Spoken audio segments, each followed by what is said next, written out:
I'm at Lenihan Boxing Social in association with Empire Fight Store. We've been joined by Joe Gallagher. Joe, appreciate you joining us. You've got Jack Massey on this card. You've another young fighter as well making his professional debut. Before we talk about loads of other things, just talk to me a little about this kid, this young kid who's making his debut. Oh yeah, Mohamed Alakil. He's been training now for a year now, and really excited about him making his professional debut. But obviously, what a build to make your professional debut, and also in his hometown over back home there in Riyadh, Saudi.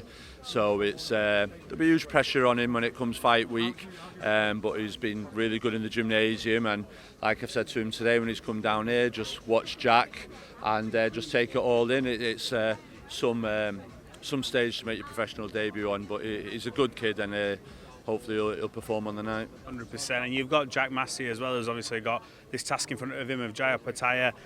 Jack really sort of, grabbed the bull by the horns in the last fight. Got that fight on sort of late-ish notice against Isaac Chamberlain, but went in there, proved a point, and now it's elevated him to this big stage, and he's got an opportunity here to really change his life forever, kind of thing. Yeah, no, this has been a really good year for Jack Massey. He started the year with a good knockout, and then obviously his win at short notice against Isaac Chamberlain, become European Commonwealth champion, got married. Now, you want to say whether that's good or bad, you'll have to ask Jack that one. But it's good, and now listen, he's got a world title opportunity with Jaya Pataya, and same for Jack as well. What a stage to have that fight on, undercard of Dmitry Bivol.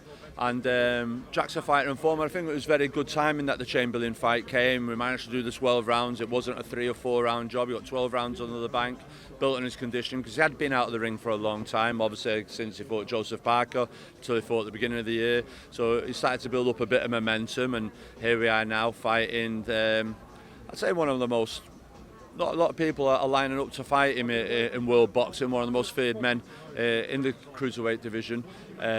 He's a champion, and but Jack Massey was like, fight was offered to him, yeah, let's do it, let's get on with it, and camp's going very well, and we're looking forward to it on the night. You mentioned there no one's queuing up to fight him. Obviously there was back and forth talks of a Billum Smith fight, but for you as a trainer as well, obviously he's got a task ahead of him. But how much are you going to enjoy sort of pitting your wits? You've been doing this a long time, but pitting your wits against someone like Jaya Pataya, who, I remember Eddie Hearn saying, pound for pound, one of the best talents in world boxing. It's a big opportunity for obviously him, yourself, and the gym, and to really make a big statement out there. Yeah, it is. Well, as you know us all, and we're keeping our heads down. We're working away, we're grafting away, and we're working on what we hopefully will be able to pull off the win on the night. Jack's grown in confidence. He's believing. He's been with me a while now, believing in the work that we're doing. He's seen the work that we did with Lawrence Okoli for his world title fight, the work we did with Tasha for Michaela Mayer. He's been in and around it, and he's a good fighter and in good form. Carries a dig. And I'm sure Jaya Pataya isn't treating Jack Massey lightly neither. Emotionally, it comes with a good team. They've studied Jack, and they'll have their game plan. I don't think they're thinking this has got to be a formality, and they're going to have to work hard to keep hold of that world title. 100% on top of that, Bill. We've spoke about this many times because obviously it's been pushed back, but Beterbiev and Bivol, what a fight! Just to be here for this, knowing how good this fight's going to be. Have you sort of flapped between predictions? What do you think now, sort of as your final prediction going into this? What do you think will happen? I'm not going to say final because I'm changing every other day when people ask me, but originally I thought Beterbiev, I just thought hits too hard. He's been with bigger men even when he's fought Usyk and beat him and dropped him with a body shot as an amateur.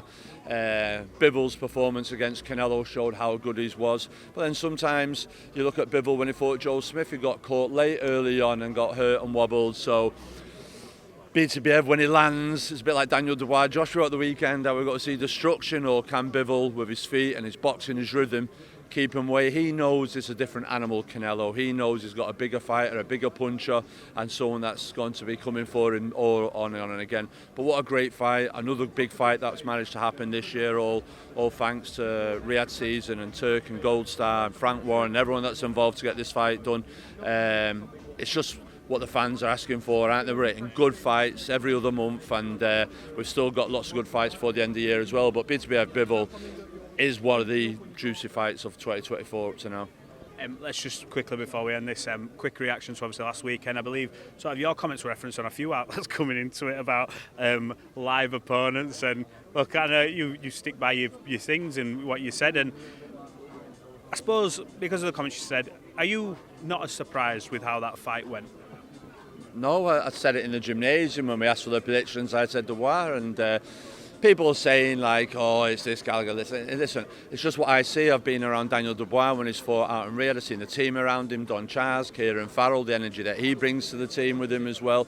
And I just seen him walk into the ring that night. Daniel Dubois, it was like Mike Tyson of old. He walked to the ring, took it all in, black robe on, embraced it all, and then Anthony Joshua started walking out. We all thought Daniel would have been a rabbit in the headlights, but AJ wasn't walking as confident like he usually is. Usually has a swagger. In the introductions, he just stood in the middle of the ring, in the corner, and Daniel Dubois was a man that was in a good run of form and wasn't got to be denied. I likened it to very much Mike Tyson, Frank Bruno too, and that's how it was. He went in there and set about business, and he didn't know who he was fighting on that night. He wasn't got to be denied, and he set about his work. And I just thought beforehand, I said he hadn't beat a live opponent. All right, and Eddie might say Klitschko, but Klitschko had been retired 18 months after getting beat by Tyson Fury. Pulev, all them fighters were all in the late 30s. Dylan White, yeah, I'll give you Dylan White. Joseph Parker? Yeah, Joseph Parker, but it was a non-puncher. It was a non-puncher. Do you understand? It was a small kid coming up. Do you know what I mean? It was a big puncher. But I mean, a real live, a kid hungry. You could say Dylan White, but Dylan was just coming from a mixed martial arts background at the time. So, yeah, but that was it. Do you know what I mean? Ruiz rematch, he'd ate himself out of it, Ruiz, do you understand? And that's nothing against Anthony Joshua. Listen, he has been good for British boxing. But when people started turning around and saying he's been good for British boxing, and we should be, hang on a minute, before that, Audley Harrison kick-started it all off, followed by Amir Khan, followed by Ricky Hatton and Joe Gallagher. Carl Froch did Wembley, and Carl will be happy for this, in front of 80,000. Yeah. And then all of a sudden Anthony Joshua. So all them people have had an influence, an impact to get where boxing is today now. So, and obviously Anthony Joshua and the team and Eddie and Matchroom and everything, it's been fantastic, yeah, and it's brought loads of kids into the streets. Now it's up to somebody else now to bring it through, and is it Daniel Dubois? Let's hope it is, and they give Daniel Dubois the credit that he deserves. That could have been a passing of the torch of the week. Tyson Fury, Anthony Joshua, what have they got left? 12, 18 months. Daniel Dubois has got, what, 5, 7 years? Let's get all behind Daniel Dubois.